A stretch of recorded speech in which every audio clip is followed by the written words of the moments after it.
Let's be honest. In a world where AI can cook up images and videos that look completely real, telling what's fact from what's fiction is getting harder every single day. So in this explainer, we're going to build a really simple, powerful framework to help you navigate this whole new digital world. So just take a look at this. It looks pretty convincing, doesn't it? Every day, that line between what's real and what's manipulated gets just a little bit blurrier. This is the challenge that all of us are facing now. And you know what? Learning how to answer this question, that's becoming an essential life skill. All right, so to get started spotting the fakes, we first have to really wrap our heads around what we're actually up against. This isn't just about fake news anymore. It's about the very ingredients of the information that we consume. Okay, let's make a really important distinction here. On one side, you've got fake content. Think of that as the raw ingredients. A deepfake video, an AI-generated picture, a made-up quote. But on the other side, you've got fake news. And that's when someone takes those fake ingredients and bakes them into a deceptive package, trying to pass it off as legit. Knowing the difference is everything, because it separates the technology from the intent to deceive. So, where do we even begin spotting all this fake content? Well, our first line of defense is, believe it or not, super low tech. It's our own eyes and ears. It's all about learning to trust that little voice in your head when something just feels, well, a little off. So let's break down the clues. The most common giveaways are things you can see. See, even the most powerful AI models still kind of struggle with the super complex, subtle details of our world. And there are a few key areas where they almost always trip up. Right, here are the classic weak spots.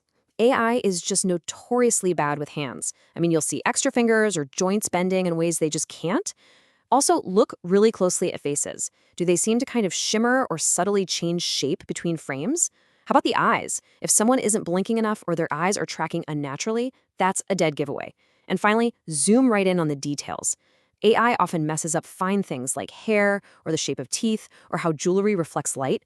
These are the little glitches in the matrix. But hey, spotting fakes isn't just a visual game. The deception can be in what you hear, too. You have to learn to listen for what sounds wrong, because your ears can be just as sharp as your eyes. So what should you be listening for? First up is the audio just a fraction of a second out of sync with their lips. That's a huge one. Next, listen to the voice itself. Does it sound too perfect? Almost robotic with no natural pauses for a breath or changes in emotion? And sometimes you can even hear these weird, clipped transitions between words. That's a telltale sign the audio's been pieced together. Okay, for our last sensory check, we're going to pull our focus away from the person and look at the world around them. AI often puts all its energy into making a person look real, but it totally forgets to build a convincing environment for them to be in. This is where AI really fails its high school physics class. Ask yourself, do the shadows actually match where the light is coming from? Are there reflections in a window or in a pair of glasses where there should be? And watch really closely during fast movements, like if someone turns their head quickly. You might see a little glitch or a blur as the AI struggles to keep up. Okay, so your senses have raised a red flag. Something feels off. That's our signal to move up to level 2. This is where we stop just looking and listening and we start asking why. It's time to engage our critical thinking and really look at the context and the psychology of what we're seeing. These are the classic signs of disinformation, and they all mess with our heads. First, check your own emotions. Is this piece of content designed to make you instantly angry or scared? Because strong emotions are a shortcut that bypasses our rational brain. Second, check the sources. Does it just say experts say without telling you who they are? Are the claims totally sensational, like too shocking to be true? And finally, just check the professionalism. Are there spelling mistakes? Is it coming from a totally unknown source? These are all huge red flags. So what if you've gone through the first 2 levels and you're still not sure? Well, that's when we get proactive. It's time to move to level 3 and open up our digital toolkit. These are actual, concrete steps you can take to verify something. Here's a simple, really powerful process that anyone can use. First, cross-reference. If a story is real and it's a big deal, you can bet a trusted news organization is reporting on it. If they aren't, you should be very suspicious.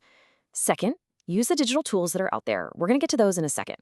And third, and this is a sneaky one, always check the date. A common trick is to use a real video or photo, but from years ago, in a new, misleading context, just to stir up trouble. And here are some of those tools for your toolkit.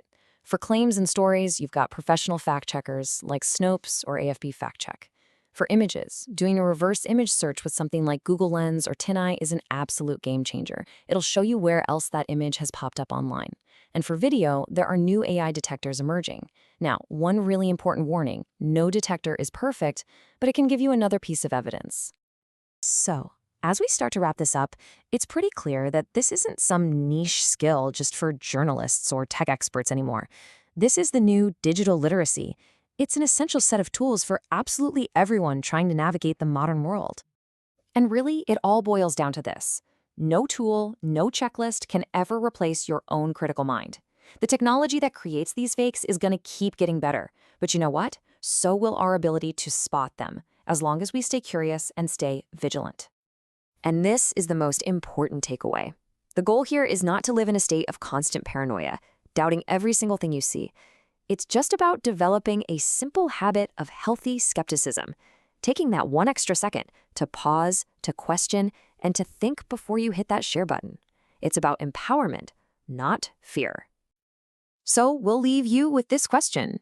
As those lines between what's real and what's fake keep on blurring, the power to protect our shared sense of reality, well, it rests with every single one of us. Your critical eye is more important right now than it has ever been.